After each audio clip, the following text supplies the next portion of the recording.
khan file a hian file chung a hian open oma recent thei chu kan recent kan hon tharlam te kan save tharlam te kan khoi tharlam ho kan khoi thar ho kan khoi nai ho khan ta chu nei close ania chu nei save ania hi shortcut key control n close na nia control a si save na control shift le si save as tan chuan ei chu picture kan la lu na ni ta chuan document setup lo le ta print na lo ma preference a general te kan kal ta hei chu kan ti to kha chuan edit a hian edit a chuan copy na te lom ta thi kan lo chuta ni ta hian the quick brown fox jumps over the lazy dog kan ti ta ti khan the quick brown fox jumps over the lazy dog khan control a control c ni la win control a po me the ta edit atang hian select all control a copy kan du na kan ti lian deuh hlek anga chuan vertical scroll bar ngan ti chhole nga chuan edit a paste kan ti nga kan paste le don ta ni tikhan chuan lai mi hi kan move du thei ta ni kan move du thei a ta hian ti vek hiom sera chuan hi kan move don ta hnuai lama kan ta don ai hi edit a cut kan ti nga ta hian edit a paste kan ti lenga control v po me thei ni short key kha om vek ta ma se shortcut me kha lan lo wangi rang hian shortcut key kha kon long me chinanga chuan hei po delete na ni meita chuan select all ani le a chuan paste multiple hi tuna ai hi lo copy ta edit a copy ai kala chuan mundanga i click du chuan hei click ta chuan edit a page special a page multiple a pangai du chum panga okay nga khat ni thung li nga ti khan lo ni mai ta ni panga kha lo ni ta delete nga han edit a chuan kha lo da page special hi chu picture te copy don te la poimo ani insert object hi chu nakina ta Microsoft Office Word a thil kan chuda kha ta hin lo lang thei ta chumi chu word ta thau khan ti khan he ta om thei lo graph te po ba siam tu te lo word atangin kan vala lu thei ta khan lo sam deuh khan ti thei mei ta ni chuan edit story chu control e me khan tu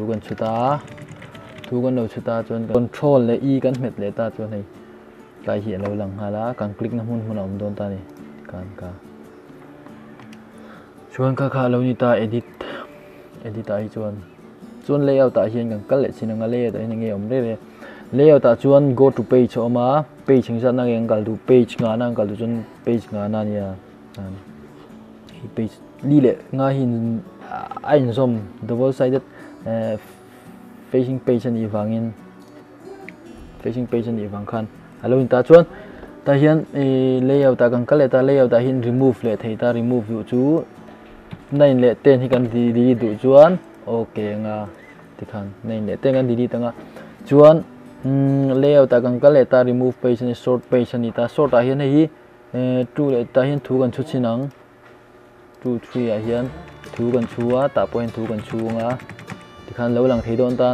layout ta hian short pages a hian ai tan thu chut thi tero te in lo lang ta ni tero te in lo lang ta kan mu thei mo chuan hei hi kan move don ta hei kan move ang heta hian kan da ta helai hin da nga ta hen lo ma chuan kan okay nga kan an chinang page 2 le 3 a kan chut kha 4 le 5 a lom to ta ti khan kha lo ni mei ta chuan layout ta hian column guide chalom le ta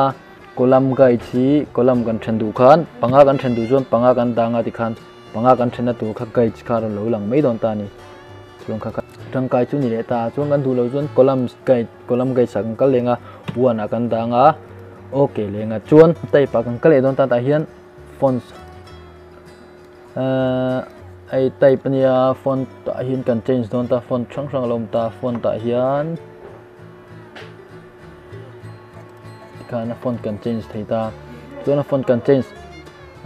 change thei tai pa hian size po kan tilian thei size a po hian som thum kan da thei ta ti khan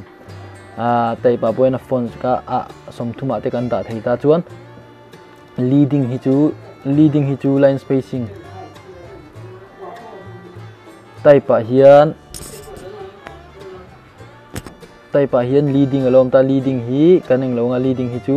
line spacing khani mai tai kar that zong align kar that zong kha lo ni ta chuan type style a hian bold te italic te tikhan hei assorted key chu control shift v control shift I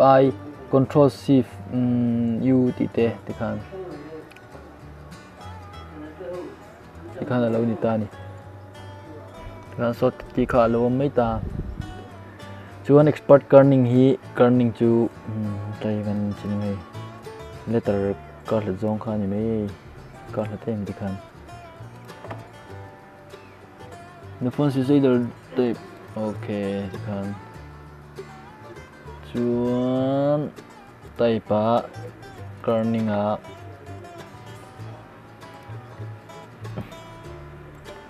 chip te ngan tang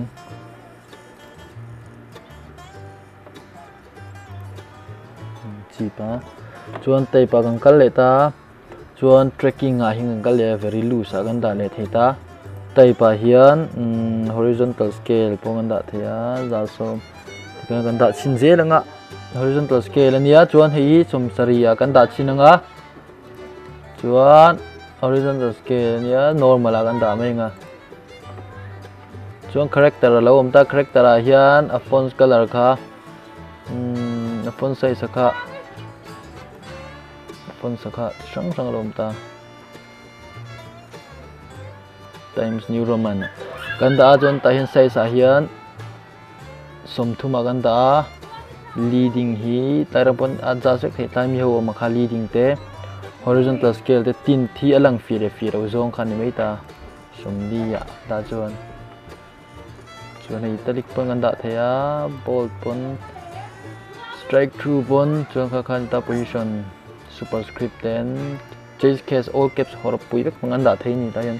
lo lang vek ta chuan very loose tikhan line and break ya hor pui vek ngan da ta chuan kan tu lo chuan tai pa character a kan kalanga case a hian normal kan ti le meng tikhan chuan tai pa in font size kan ti liana som pa ni kan da le menga chuan tai pa hin leading te hi kan ti leading hi som pani bera kan da chinang tikhan chuan tai pani expert kerning tracking ka te ho kha lo ni ta chuan paragraph hi left indent paragraph hi 0.5 fa da chinang o left hi 0.5 fa lo hlatta pe window a control j show color ni dum tin thi kan pen lin tam leng a fia lo ai kan chuan he kan select le ta tai pa control m po kan me thei ni tai control m po me theya chuan ta hian first line hi 0.5 a kan da le chuan tikhan lo me ta chuan tai pa paragraph a wana kan da nga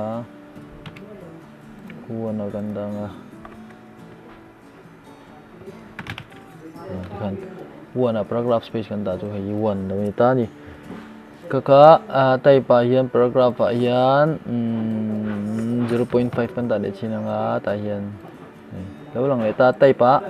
paragraph a kan kal lenga hi 0 kan da to panga tikhan first line te tikhan kan du chuan right lampang po kan ti hlat du chuan khating khan kan hmang thei don ta ni chuan ta hian alignment left center ti te po kan man hmal vek thei ta left a kan da nga chuan ta hian tai pa kan kal lenga hei chu tab set na nia san pa ngan zer don nia